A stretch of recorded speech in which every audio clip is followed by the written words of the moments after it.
అవతల పక్క 1,00,000 మంది ఉన్నా ఇక్కడ ఉన్న 1000 మంది ఉరికించి కొడతారన్న ఉత్సాహం ఉంది మీ లోపల. మనకు కావాల్సింది ఎంతమంది ఉన్నారు కాదు, ఎంత గట్టిగా ఉన్నదని చూస్తే ఇక్కడ ఉన్న నాంపల్లి మండలంలో చిన్న ఫంక్షన్ హాల్ ఉన్న 1000 మంది చాలు నాకు గెలుపు డిక్లేర్ చేసేందుకు. మన పూలంకట చెప్పినట్టు సర్పంచ్లకు కేసీఆర్ నోటీస్ ఇచ్చారు కాదు, కేసీఆర్ కి నీ నోటీస్ ఇచ్చిన నీ ఉద్యోగులకి పిలిపిస్తున్నా అని చెప్పేసి ఉండడు కేసీఆర్ అనే వ్యక్తి.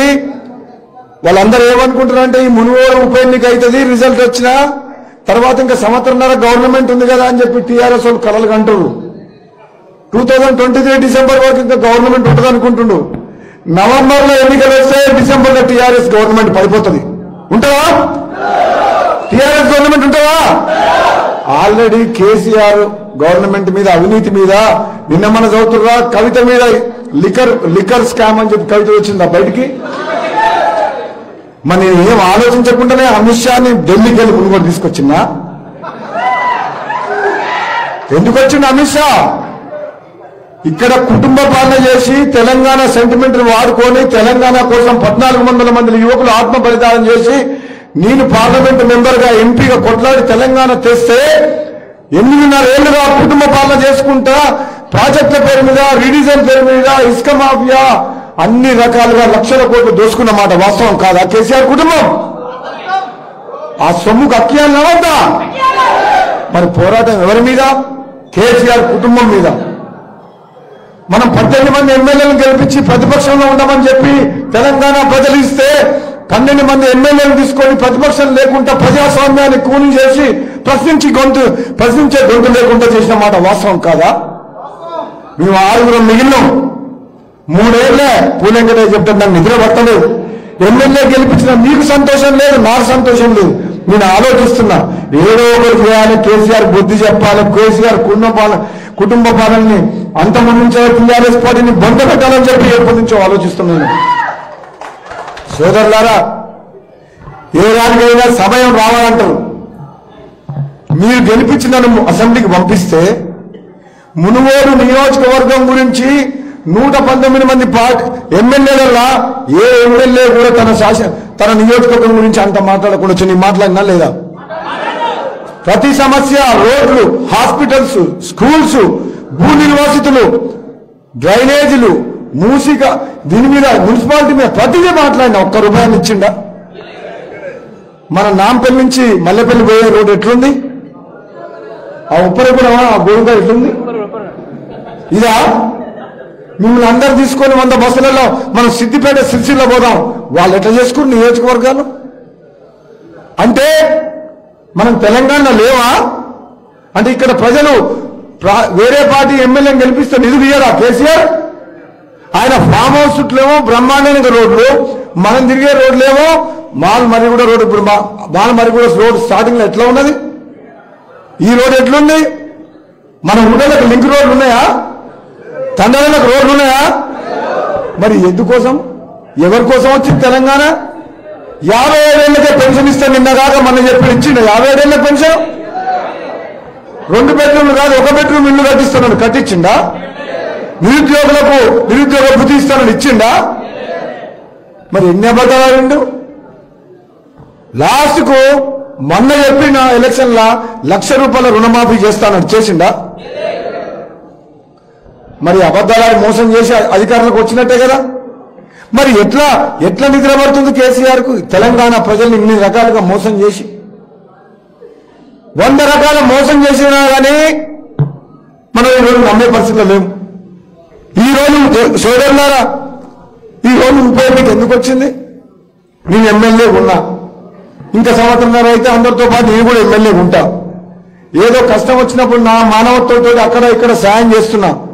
కానీ అభివృద్ధి ఏం చేసినాం?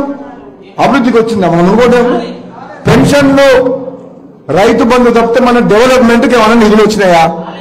కనీసం కరెంటు వైర్ అడితే ఇస్తున్నా ఇల్లు.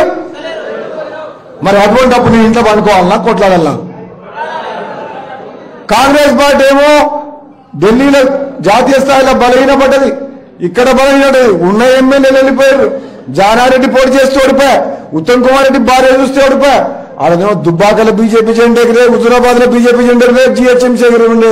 మరి కేసీఆర్ ఎవరిని చూస్తే భయపడుతున్నారు? కాంగ్రెస్ చూస్తే భయపడుతుందా, బీజేపీని చూస్తే భయపడుతుందా? మోడీ అమిత్ షా పేరు చెప్తే షేక్ అయితే లేడు, అవుతున్నాడు. మరి ఇప్పుడు నేను ఒక ఆయన అంటే పార్టీ మారిన అమ్ముడు పోయిందంటే, అరే బిడ్డ అమ్ముడు పోయేటోడు ఒకటి కూడా రాజీనామా చేసి ప్రజలకు పోటీ చేయడు. మన 12 అట్లా అమ్ముడు పోయితే మన 12 మంది ఎమ్మెల్యేలు పోయేటప్పుడు నేను పోకపోతుంటా? మంత్రి పదవి ఇస్తానని చెప్పిండు, నాకు ఫోన్ చేసిండు. ఫోన్ చేసి 12 మంది ఎమ్మెల్యేలు వస్తుండ్రు, నువ్వు గెలిపిస్తే చిన్నమ తెలంగాణ కూడా వస్తుండు, దాంట్లో ఉండి ఏం చేస్తావు, మునిగిపోయి పడవు, నువ్వు మంత్రి పదవి వదిలిపెడతా రమ్మను. నేనన్నా అటువంటి మనిషిని కాదు. నన్ను గెలిపించిన మా మునుగోడు ప్రజలు తొలగించుకునే పని ఎప్పుడు చేయను. ఒక్క మాట వాళ్ళనివ్వను, నేను మాట పడను. నల్లగొండ జిల్లా అంటే విప్లవాల కిల్లా. నిజాం నిరంకుశ పాలనకు వ్యతిరేకంగా పోరాటం చేసిన రక్తం ఇది. ఇట్లా అమ్ముడు పోయే వ్యక్తిని కాదు నేనని చెప్పిన. కానీ పోలే 3.5 ఏళ్ళు కొట్లాడినా కానీ ఎన్ని ఇబ్బందులు నన్ను పెట్టినా, ఎన్ని కష్టాలు వచ్చినా సరే, అప్పు తెచ్చినా సరే కష్టాల్లో ఉన్న పేదవాళ్ళకు సాయం చేసిన తప్పితే నేను మీరు తొలగించుకునే పని చేసినట్టు ఎక్కడన్నా ఉందా? నన్ను ఏమీ చేయలేక, రాజకీయం ఎదుర్కోలేక పార్టీ మారుతుంటే చాలా మంది మంచి పేరుంది రాజగోపాల్ రెడ్డికి. మునుగోడు ప్రజల కోసం, మునుగోడు అభివృద్ధి కోసం, తెలంగాణ ఆత్మగౌరవం కోసం పదవి వదిలి ప్రజల్లోకి పోతుంటే రేపు ఒక చరిత్ర సృష్టించని చెప్పి కేవలం నన్ను దుష్ప్రచారం చేసి చెడ్డ పేరు తీసుకురావాలని చెప్పి అమ్ముడు పోయి నమ్ముతారు. అది నమ్ముతారా మునుగోడు ప్రజలు? నమ్ముతారా? అమ్ముడు పోయే వ్యక్తి, స్వార్థం ఉన్న వ్యక్తి తప్పు చేస్తాడా? తప్పు చేసిన వ్యక్తి ధైర్యంగా ప్రజల్లోకి వచ్చేంత ధైర్యం ఉంటుందా? నేను చెప్తున్న సోదరులారా, మీ మీద నమ్మకంతో ఇంతకుముందు శేఖర్ మాట్లాడేటప్పుడు చెప్పింది. అందుకనే నేను త్రిపులారు, రాజాసింగ్, రఘునందన్ రావు, ఈటల రాజేందర్ గెలిచిండు. నేను ఇక్కడ రాజగోపాల్ రెడ్డి కాదు, రాజగోపాల్ రెడ్డి ఒక వ్యక్తి కాదు, మునుగోడు కుటుంబ సభ్యులు ఉన్నారు. మునుగోడు ప్రజలు కడతారు, రాజగోపాల్ రెడ్డి గెలుస్తలేరు ఇక్కడ. ఎందుకంటే సోదరులారా, నాకు గెలిపోయింది, నాకు పదవి ఉంది, నాకు లేదా పదవి? ఏ బాబు,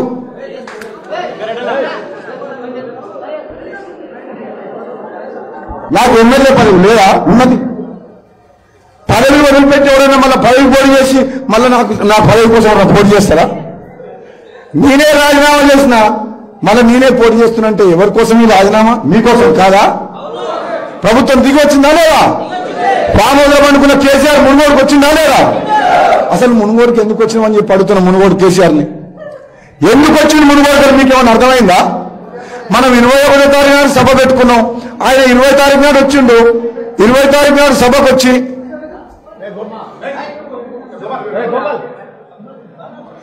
20వ తారీఖు నాడు మీటింగ్ వచ్చి ఏం చెప్పిపోయిండు? ఏమైనా హామీ ఇచ్చిండా? ఏం చెప్పిండు? ఎట్లయినా పబ్లిక్ సర్వే చేయించిండు. జనమంతా రాజగోపాల్ రెడ్డి రోజు పెరుగుతుంది. వామో నాకు ముహూర్తం పెట్టిన ఆయన మునుగోట్ల ముహూర్తం పెట్టిండు రాజగోపాల్ రెడ్డి అని చెప్పేసి భయానికి వచ్చింది. ఎంత భయం అంటే మనిషి ముఖ్యమంత్రి ఉండి 103 మంది ఎమ్మెల్యేలు ఉన్నారు కదా, ప్రభుత్వం ఉంది, అధికారం ఏంటంటే 1,00,000 కోట్లు ఉంది కదా, ఇన్ని ఉన్నా కానీ ఒక క్యాండిడేట్ కూడా డిక్లేర్ చేయలేకపోతుందంటే నువ్వు అర్థం చేసుకోగా. చెప్పినా క్యాండిడేట్ పేరు? ఓడిపోయిన ఎమ్మెల్యేని ఎంట పెట్టుకొని జగదీష్ రెడ్డి తిరుగుతుంది కదా, తిరుగుతుండే ఓడిపోయిన ఎమ్మెల్యే పెట్టుకొని. సూర్యాపేట కాదని ఇక్కడ తిరుగుతుంది కదా. అరే సూర్య, నువ్వు ఆ ఓడిపోయిన ఎమ్మెల్యే అని తెలుగు కాదని చెప్పే జనమంతా అంటారు కదా, నువ్వు వస్తావా రా సూర్యాపేట నుంచి మునుగోడుకు, లేకపోతే నన్ను రాజీనామా చేయడానికి సూర్యాపేటకు ఏమంటావా అని అడుగుతున్నాను. ఈయన ఒకసారి ఓడిపోయిండు, ఆడ పొద్దున్న లేస్తే చిన్న పైరవులు చేసుకుంటే ఎక్కడో సొంతలో వివిధ వ్యక్తిని తీసుకొచ్చి రాజగోపాల్ రెడ్డి మీదకు, నువ్వు జిల్లా మంత్రి కదా, దమ్ముంటే రా నువ్వు మునుగోడుకు, లేదంటే ఈయన సూర్యాపేటకు వస్తా బిడ్డ, నిన్ను మాత్రం వదిలిపెట్టేది లేదు. అసలు ఈ మంత్రికి, ఎమ్మెల్యేలకు, టీఆర్ఎస్ ఎంపీలకు అసలు కేసీఆర్ దగ్గర పోయి నియోజకవర్గ సమస్యలు, జిల్లా సమస్యల గురించి, మన ఎస్ఎల్బీసీ గురించి, మన ప్రాజెక్టుల గురించి, భూ నిర్వాసితుల గురించి, ఉదయ సముద్రం గురించి మాట్లాడే దమ్ము ధైర్యం ఉందా ఈ కొడుకోకు? మరి ఎందుకు దద్దపు సన్నాసి మంత్రులు ఎందుకుంటారు పదవులల్లా? నేనా నాకున్న పదవినే నీ వదిలేస్తున్నా. అదే టీఆర్ఎస్ మంత్రులు ఉంటే నన్ను గెలిపించిన ప్రజలకు నా జిల్లాకు న్యాయం చేయలేకపోతే ఎప్పుడో ఈ ముఖ్యమంత్రి మొగాన్ రాజీనామా కొట్టి బయటికి వెళ్ళేవాడిని. ఉంటే పదవులు ఉంటే ప్రజల కోసం ఉండాలి కానీ సైరన్ కారు పెట్టుకుని బుగ్గ కారు పెట్టుకుని తిరుగుడు కాదు. ఎవరికి కావాలి బుగ్గ కారు, ఎవరికి కావాలి సైరన్ కారు? నీ సైరన్ బుగ్గ కారు కంటే మా వీళ్ళు మా సప్పట్లు వస్తున్నా చూసినా అంతకంటే ఎక్కువ.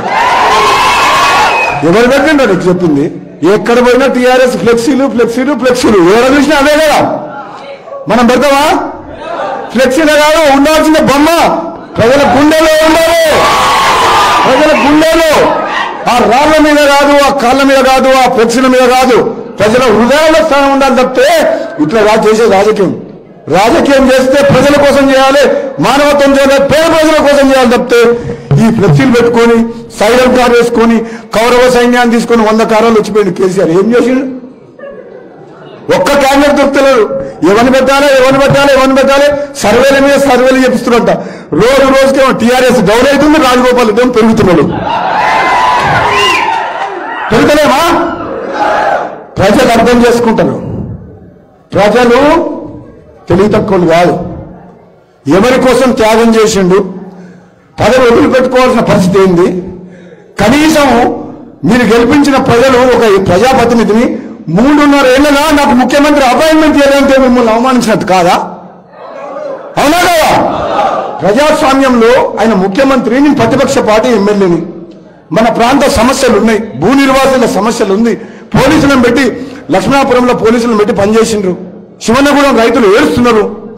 ఎన్నో సమస్యలు వచ్చినాయి. సమస్యలు చెప్పుకొని ముఖ్యమంత్రిని కలుద్దామంటే కూడా అపాయింట్మెంట్ ఇస్తలేదంటే మరి ఇది నియంత పాలన, అరాచక పాలన, రాచరిక పాలన, ప్రజాస్వామ్యం? మీరు చెప్పండి. అరాచక పాలన కాదా? రాచరిక పాలన కాదా? మరి రాచరిక పాలన ఉండాలని అవసరమా మనకు? రాచరిక పాలన పోవాలంటే తెలంగాణ రాష్ట్రంలో ప్రజాస్వామ్యం నిలబడాలంటే మునుగోడులో ప్రజాస్వామ్యం గెలవాలి. మునుగోడు ప్రజలు ఒక చారిత్రాత్మక తీర్పు ఇచ్చి ఒక సువర్ణ భారతదేశ చరిత్రలో ఇటువంటి ఎన్నిక ఎప్పుడు జరుగుండదు. హాయ్ ఫ్రెండ్స్, మా టుడే టుమారో యూట్యూబ్ ఛానల్ చూస్తున్నందుకు చాలా థ్యాంక్స్.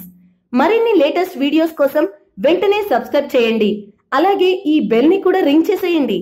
మా నోటిఫికేషన్స్ అన్ని మీ మొబైల్లో వస్తాయి. అలాగే మా వీడియోస్ మీకు నచ్చితే లైక్ చేయండి, షేర్ చేయండి, నచ్చకపోతే కామెంట్ చేయండి.